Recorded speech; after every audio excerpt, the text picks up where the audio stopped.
Capítulo 12. A causalidade. Toda causa tem seu efeito. Todo efeito tem sua causa. Todas as coisas acontecem de acordo com a lei. O acaso é simplesmente um nome dado a uma lei não reconhecida. Existem muitos planos de causalidade, mas nada escapa à lei, ou Kybalion. O sexto grande princípio hermético, o princípio de causa e efeito, implica a verdade de que a lei permeia o universo, que nada acontece por acaso, que acaso é simplesmente uma palavra para indicar uma causa existente, porém não reconhecida ou percebida, que os fenômenos são contínuos, sem interrupção ou exceção. O princípio de causa e efeito subjaz a todo o pensamento científico, antigo e moderno, e foi anunciado pelos instrutores herméticos em tempos remotos. Embora tenham surgido muitas e variadas disputas entre as diversas escolas de pensamento, essas polêmicas giravam, sobretudo, em torno dos detalhes das operações do princípio e, ainda mais frequentemente, tratavam do significado de determinadas palavras. O princípio subjacente de causa e efeito foi considerado correto por praticamente quase todos os pensadores do mundo dignos desse nome. Pensar de outro modo seria subtrair os fenômenos do universo ao domínio da lei e da ordem e relegá-los ao domínio de algo imaginário a que os homens deram o nome de acaso. Um pouco de atenção mostrará a todos que, na verdade, não existe nada que se possa chamar de puro acaso.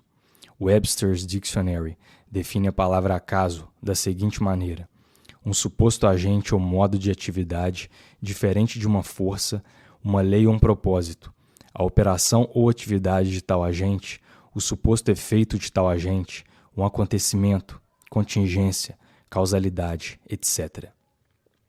Contudo, uma breve reflexão vos mostrará que não pode haver um agente como o acaso, no sentido de alguma coisa extrínseca à lei, alguma coisa exterior a causa e efeito.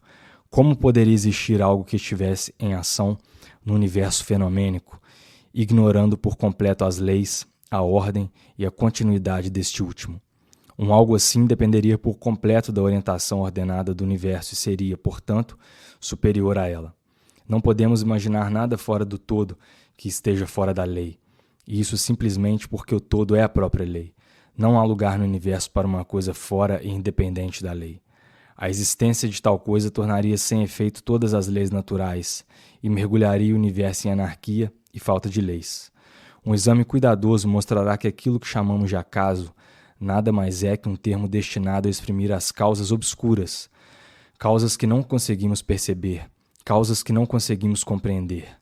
Em inglês, acaso, chance, deriva de fall, que significa cair, e como substantivo queda, como em a queda dos dados, dando a ideia de que tal queda, e as de muitos jogos de azar, é simplesmente um acontecimento fortuito, episódico, eventual, que não tem relação com nenhuma causa. E é esse o sentido em que geralmente se emprega o termo. Todavia, quando a questão é examinada de perto, vê-se que não há nenhum acaso na queda dos dados. Toda vez que, ao ser lançado, um dado mostra um número qualquer, obedece a uma lei tão infalível como a que rege a revolução dos planetas ao redor do Sol. Por trás da queda do dado há causas, ou cadeia de causas, que vão muito além do que a mente pode alcançar. A posição do dado nas mãos, a quantidade de energia muscular despendida no lançamento, a condição da mesa, são causas cujo efeito pode ser visto. Contudo, por trás dessas causas observáveis, existem cadeias de causas invisíveis, cada uma das quais exerce uma influência sobre o número do dado que se lança para cima. Se um dado for lançado um grande número de vezes, ver-se-á que os números mostrados serão mais ou menos iguais, isto é, haverá um número razoavelmente igual de 1 ponto, 2 pontos, etc., proveniente da posição mais alta. Lançai uma moeda ao ar e ela poderá cair tanto como cara quanto como coroa. Contudo, fazei um bom número de arremessos e o número de caras ou coroas ficará praticamente nivelado. Esta é a operação da lei do termo médio. Contudo, tanto o lançamento mediano como o simples são regidos pela lei de causa e efeito, e, se conseguimos examinar as causas precedentes, veríamos claramente a impossibilidade de o dado cair de maneira diferente do que o fez, nas mesmas circunstâncias e ao mesmo tempo. Dadas as mesmas causas, os mesmos resultados serão obtidos. Sempre há uma causa e um porquê para todos os acontecimentos. Nada acontece sem uma causa, ou melhor dizendo, sem uma cadeia de causas. Alguma confusão surgiu na mente de pessoas que consideraram esse princípio, porque não conseguiram explicar como uma coisa podia ser a causa de outra coisa, isto é, ser criadora da segunda coisa. Na verdade, nenhuma coisa pode causar ou criar outra coisa. Causa e efeito lidam apenas com acontecimentos. Um acontecimento é aquilo que advém, chega ou acontece como resultado ou consequência de algum acontecimento precedente.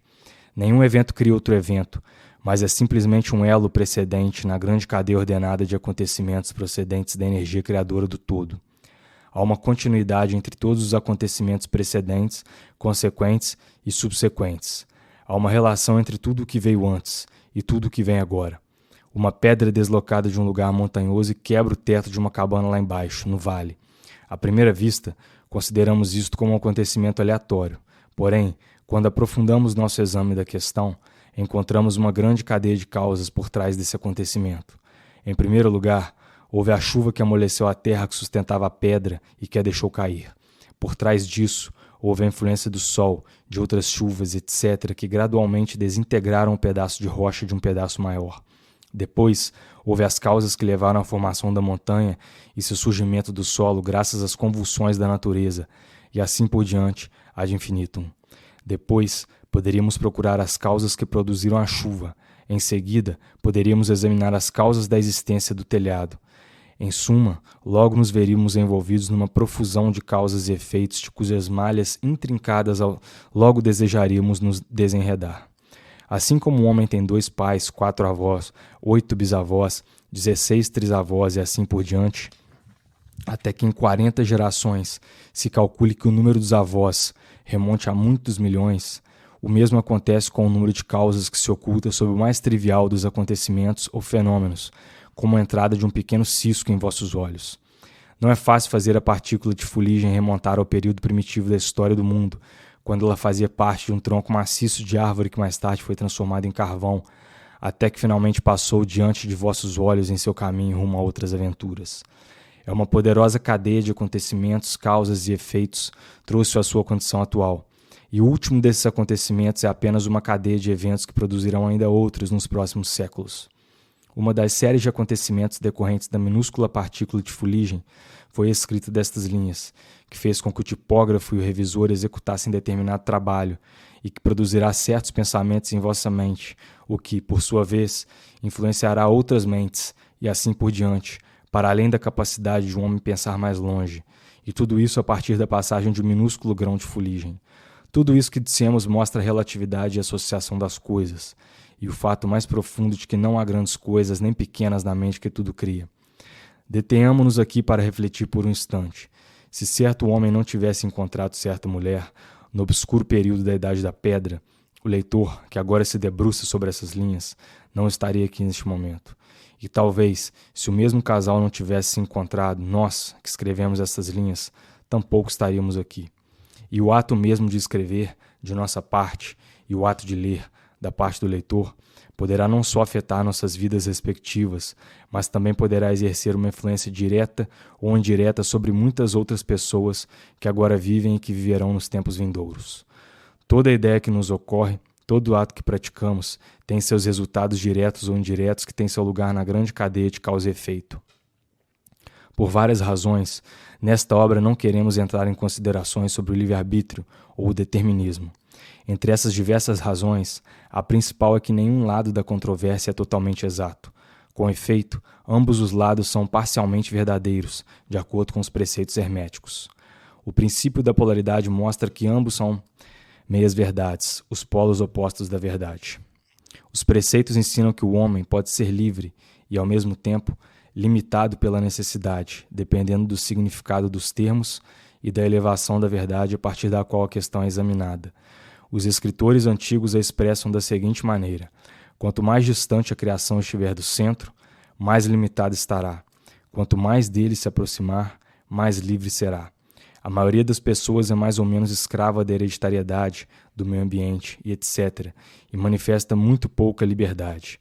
São guiadas pelas opiniões, costumes e ideias do mundo exterior, e também por suas emoções, sensações e condições, etc. Não manifestam nenhum domínio digno desse nome. Repudiam essa afirmação com desprezo, dizendo: Ora, claro que sou livre para agir e proceder como bem me apraz. Só faço o que quero fazer, mas não conseguem explicar direito de onde provém o quero e o como bem me apraz.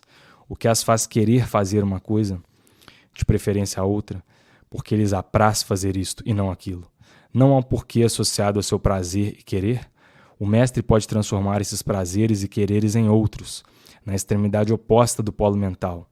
Ele é capaz de querer por querer, em vez de querer porque algum sentimento, estado de espírito, emoção ou sugestão ambiental provoca nele uma tendência ou um desejo de fazer alguma coisa de um jeito e não de outro.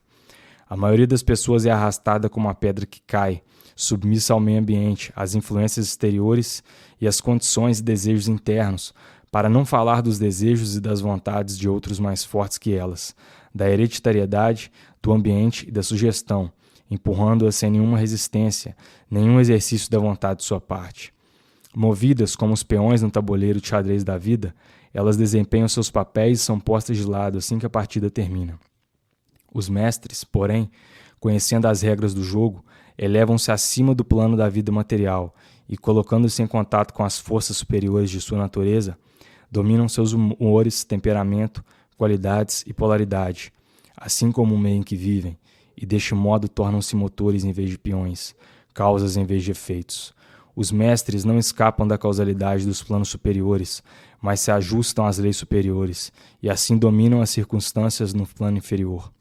Eles formam uma parte consciente da lei, sem serem meros instrumentos aleatórios. Enquanto servem nos planos superiores, eles regem no plano material. Porém, tanto nos planos superiores como nos inferiores, a lei está sempre em ação. O acaso não existe. A deusa cega foi abolida pela razão. Agora podemos ver, com olhos esclarecidos pelo conhecimento, que tudo é regido pela lei universal, que o número infinito de leis nada mais é que uma manifestação da única grande lei, a lei que é o todo.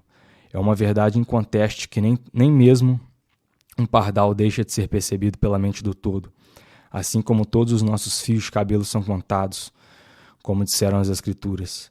Nada há fora da lei, nada do que acontece é contrário a ela. Contudo, não cometais o erro de supor que o homem é simplesmente um cego autômato. Longe disso, os preceitos herméticos ensinam que o homem pode usar a lei para superar as leis, e que a vontade superior sempre prevalecerá contra a vontade inferior, até que por fim chegará a etapa em que buscará o refúgio na própria lei e zombará das leis fenomênicas. Será o leitor capaz de aprender o significado intrínseco de tudo isso? Capítulo 13. O gênero.